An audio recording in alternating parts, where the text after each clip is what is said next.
ಇಂದು BJP ಅಭ್ಯರ್ಥಿಗಳ ಎರಡನೇ ಪಟ್ಟಿ ಬಿಡುಗಡೆಯಾಗುವಂತಹ ಸಾಧ್ಯತೆಗಳಿದ್ದಾವೆ. 28 ಕ್ಷೇತ್ರಗಳ ಪೈಕಿ ಪೆಂಡಿಂಗ್ ಇದೆ 8 ಕ್ಷೇತ್ರಗಳ ಅಭ್ಯರ್ಥಿಗಳ ಹೆಸರು. ಹಾಗಾದರೆ ಯಾರು ಆ 8 ಕ್ಷೇತ್ರಗಳಿಗೆ ಸಂಭಾವ್ಯರು, ಯಾರು ರೇಸ್ನಲ್ಲಿ ಇರುವಂಥವ್ರು, ಯಾರು ಸಿಂಗಲ್ ನೇಮ ಅಥವಾ ಎರಡಿದೆಯಾ? 28ರಲ್ಲಿ ಈಗಾಗಲೇ 20 ಅನೌನ್ಸ್ ಆಗಿದೆ. ಇವತ್ತು ಕೊನೆಯ ಪಟ್ಟಿ ರಿಲೀಸ್ ಆಗ್ಬೋದು. 8 ಕ್ಷೇತ್ರಗಳಲ್ಲಿ 3 ಸೀಟು JDSಗೆ ಬಿಟ್ಟುಕೊಟ್ಟಿದೆ. ಅಂದರೆ ಈಗ ಉಳಿದಿರೋದು 5 ಕ್ಷೇತ್ರಗಳು ಮಾತ್ರ. ಯಾರಿಗೆ ಕೊಡಲಾಗುತ್ತೆ, ಯಾರಿಗೆ ಲಕ್ ಲಭ್ಯವಾಗುತ್ತೆ? ಕೋಲಾರ, ಮಂಡ್ಯ, ಹಾಸನ ಕ್ಷೇತ್ರಗಳಲ್ಲಿ JDS ಸ್ಪರ್ಧೆ ಬಹುತೇಕ ಫಿಕ್ಸು. ಉಳಿದ ಚಿತ್ರದುರ್ಗ, ಬೆಳಗಾವಿ, ರಾಯಚೂರು, ಚಿಕ್ಕಬಳ್ಳಾಪುರ ಮತ್ತು ಉತ್ತರ ಕನ್ನಡ ಲೋಕಸಭಾ ಕ್ಷೇತ್ರದ ಅಭ್ಯರ್ಥಿ ಯಾರು ಅನ್ನೋದೇ ಈಗ ಕುತೂಹಲ.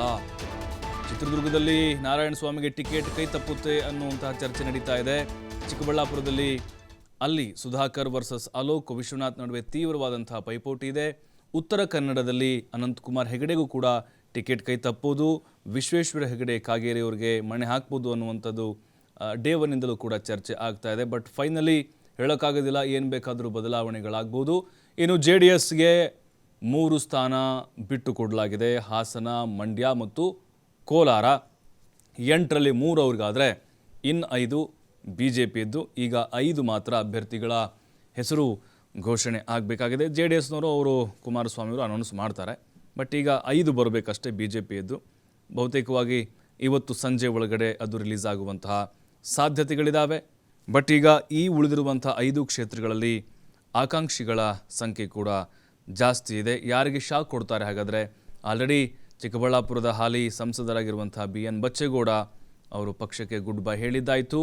ಅಲ್ಲಿ ಈಗ ಇಬ್ಬರು ನಡುವೆ, ಆಕಾಂಕ್ಷಿಗಳ ನಡುವೆ ತೀವ್ರವಾದಂಥ ಪೈಪೋಟಿದೆ. ಯಾರಿಗೆ ಟಿಕೆಟ್ ಕೊಟ್ಟರು ಅಲ್ಲಿ ಬಂಡಾಯ ಏಳುವಂತಹ ಸಾಧ್ಯತೆಗಳಿದ್ದಾವೆ. ಇನ್ನು ಬೆಳಗಾವಿಯಿಂದ ಜಗದೀಶ್ ಶೆಟ್ಟರ್ ಬಹುತೇಕವಾಗಿ ಅವರನ್ನೇ ಕಣಕ್ಕಿಳಿಸೋದು ಖಚಿತ.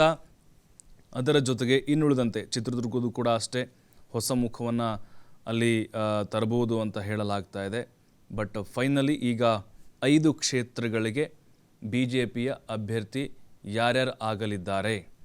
ಬೆಳಗಾವಿದು ನೋಡಿ, ಮೊದಲು ಸ್ಥಳೀಯರಿಗೆ ಕೊಡಬೇಕು ಅನ್ನೋ ಚರ್ಚೆ ಇತ್ತು. ಆಮೇಲೆ ಶೆಟ್ಟರ್ ಅವರು ಬಂದರು, ಗರ್ವಾಪ್ಸಿ ಆದರು. ಹಾವೇರಿ ಸಿಗಲಿಲ್ಲ, ಹುಬ್ಬಳ್ಳಿ ಧಾರವಾಡ ಸಿಗಲಿಲ್ಲ.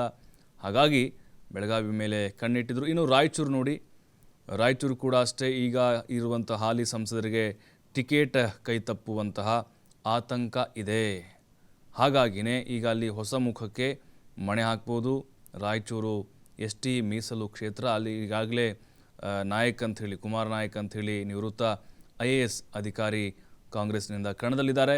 ಹಾಗಾಗಿಯೇ BJPಯ ಅಭ್ಯರ್ಥಿ ಯಾರಾಗ್ತಾರೆ? ಹಾಲಿ ಅಭ್ಯರ್ಥಿಯೋ ಅಮರೇಶ್ವರ್ ನಾಯಕು? ಅದರ ಹೊರತುಪಡಿಸಿದರೆ ಹೊಸ ಮುಖಕ್ಕೇನಾದರೂ ಮಣೆ ಹಾಕ್ತಾರೋ ಅನ್ನೋ ಕುತೂಹಲ ಇದೆ.